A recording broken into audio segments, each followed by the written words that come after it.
네, 우리 두산 에너빌리티 주주님들 반갑습니다. 주식탐정 박탐정입니다. 현재 시간은 8월 26일 오후 8시 47분 정도 지나고 있습니다. 오늘 결국 67,000원이라는 이 매물 저항대를 돌파하지 못하고 약 4% 정도의 하락이 조금 나오게 되었는데, 이러한 움직임 때문에 많이들 걱정을 하실 것 같아서 이렇게 영상을 준비했습니다. 일단 두산 에너빌리티에 대해서 여러분들이 크게 걱정하실 필요는 크게 없다라고 먼저 말씀을 드릴게요. 오늘 전부 말씀을 드려볼 거니까 영상 시작하기 앞서서 좋아요 버튼과 구독 버튼 한 번씩 눌러주시고 영상 시작해 보도록 하겠습니다. 현재 두산 에너빌리티 관련해서 체코 원전, 이 체코 원전 관련 불공정 계약 논란이 계속 나오고 있는데요. 노예 계약이라는 입장과 아니라는 입장, 이렇게 두 입장이 지금 첨예하게 대립을 하고 있습니다. 그런데 여기서 중요한 건 두산 에너빌리티는 이것과 그렇게 크게 관련이 없다라는 게 중요한 포인트가 될 것 같아요. 왜냐하면 이 계약의 당사자는 한수원과 웨스팅하우스죠. 그래서 이 계약 조건을 잘 보시면은 원전 한 개를 수출할 시에 웨스팅하우스에게 약 1조 1,400억을 줘야 되는데, 이 돈을 두산 에너빌리티가 줘야 하는 게 아니라 한수원이 줘야 되는 거예요. 그래서 사실상 여기서 수혜비리 피해볼 건 크게 없다라고 보시면 될 것 같습니다. 그리고 이제 평균적으로 이런 원전 프로젝트에 참여했을 때 EPC 참여 비율에 따라서 수익 구조가 결정이 돼요. 그래서 이제 평균적으로 이 EPC 참여 비율은 총 프로젝트 규모에서 10에서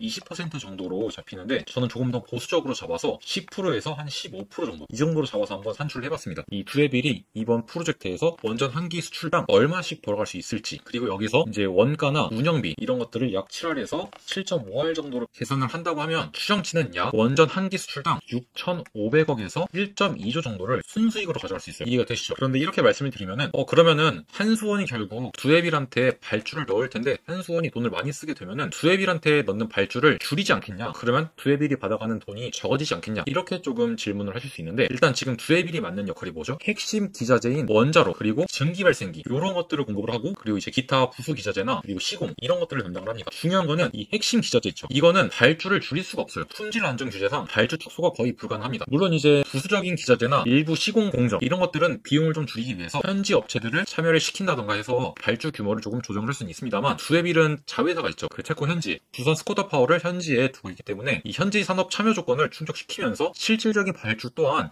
이 두산그룹 내부에서 처리를 할 수가 있습니다. 따라서 실질적으로 두해빌이 가져갈 수 있는 예상 수익은 큰 변동 없이 유지가 될 가능성이 상당히 높아요. 그리고 이제 일각에서는 두해빌이 높은 부채 비율과 차입금 의존도가 있어서 이제 좀 재무적으로 불안정하지 않냐, 이런 것들을 좀 말씀을 많이 하시는데, 사실상 이게 약점이긴 해요. 근데 이게 수주산업 특성상 매출 인식이 조금 후행적이라 어쩔 수 없는 부분도 있고, 그리고 이제 최근에 국내외에서 이제 원전이랑 가스터빈 수주를 따내면서 백로그가 많이 늘었습니다. 그리고 사실 이 재무적으로 조금 안 좋았던 부분들은 최근에 이제 베트남에서 두산 비나를 매각을 했죠. 이 두산 비나를 매각을 하면서 2,900억이라는 현금을 조달했어요. 그래서 이제 원래 이제 재무적으로 안 좋을 때 가장 많이 하는 선택들이 뭐 시비를 발행한다던가 유증을 받아온다던가 아니면 이제 은행권에서 차입을 받아온다던가 이런 것들이 있는데, 이런 것들을 하지 않고, 이렇게 하면은 이제 주주님들 입장에서 주주 가치가 훼손이 되는데, 이런 것들을 하지 않고 자체적으로 매각을 통해서 일시적이긴 하지만 자금 조달을 해왔다. 이게 굉장히 조금 좋은 포지션인 것 같아요. 차입에 대한 의존도도 줄이고 부채 부담도 일시적이지만 줄이기도 했으니까요. 물론 이렇게 해도 여전히 두해빌의 캐시플로우는 좋지가 못한 상황이에요. 게다가 이제 원전 프로젝트가 조금 지연이 될 시 발생하는 이 비용 부담들도 굉장히 큰 상황이긴 합니다. 게다가 이제 차세대 먹거리인 이 SMR 있죠. SMR도 상업화가 되려면 최소 4년에서 5년 이상이 걸리기 때문에, 지금 이 SMR이나 뭐 풍력, 수소 이런 것들은 지금 당장은 재무적인 부담을 확대하는 요인으로 작용을 하고 있어요. 하지만 결국에는 이 미국에 있는 웨스팅하우스 있죠. 얘가 이제 유럽 시장과 일본 시장 이런 데 진출한다고 했잖아요. 그리고 이제 이것에 대해서 이번 계약 내용에서도 독점적으로 진행을 확보하겠다, 이런 내용들을 말했었는데, 사실 이것들은 두해빌한테는 상관이 진짜 없어요. 아까도 말씀을 드렸지만 결국 두해빌이 핵심 기자재 공급을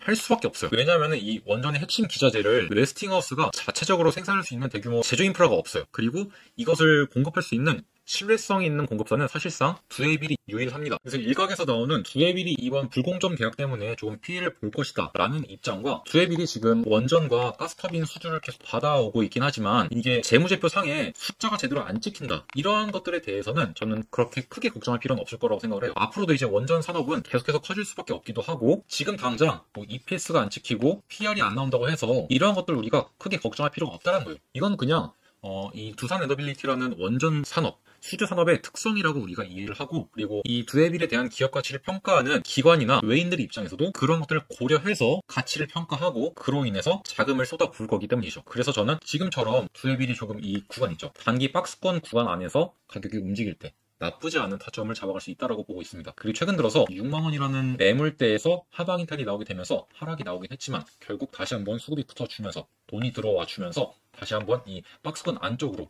재차 안착을 했기 때문에 저는 앞으로도 두에빌 상당히 좀 긍정적인 흐름이 기대가 된다라고 말씀을 드리겠습니다. 그래서 만일 여러분들이 두에빌에 대한 신규 매수를 고려한다고 한다면은 저는 6만원 부근에서 잡아나가는 것 나쁘지 않다라고 보고 있습니다. 물론 계속해서 두에빌 관련해서 노이즈는 계속일 것 같아요. 왜냐면 아까도 말씀드렸지만 이 수주 산업 특성상 계속 숫자가 안 찍히잖아요. 현금 흐름 자체가 좋지가 않기 때문에 노이즈는 발생할 수밖에 없고 그런 것들이 주가에 대한 상승을 막을 수 있습니다. 그래서 엄청나게 큰 상승을 만들어낼 것이라고 생각을 하진 않아요. 하지만 그럼에도 불구하고 AI가 각광을 받음에 따라서 원전은 어쩔 수 없이 계속 같이 가야 되는 섹터다라고 보고 있습니다. 그래서 신규 매수 고려하신다면은 6만원 부근에서 한번 잡아보시는 거 나쁘지 않다라고 말씀을 드리고, 그리고 두에빌을 계속해서 갖고 오셨던 분들은 계속 홀딩 하셔서 조금 더 큰 수익을 가져가시는 게 좋을 것 같다라는 말씀을 드릴게요. 그리고 제가 아까 두산 에너빌리티가 좀 크게는 안 올라갈 것 같다라고 말씀을 드렸었는데 그 이유가 뭐냐면 지금 외인 기관 모두 다 이 67,000원이라는 매물 저항대를 계속 좀 지켜주려는 모습이 나오고 있어요.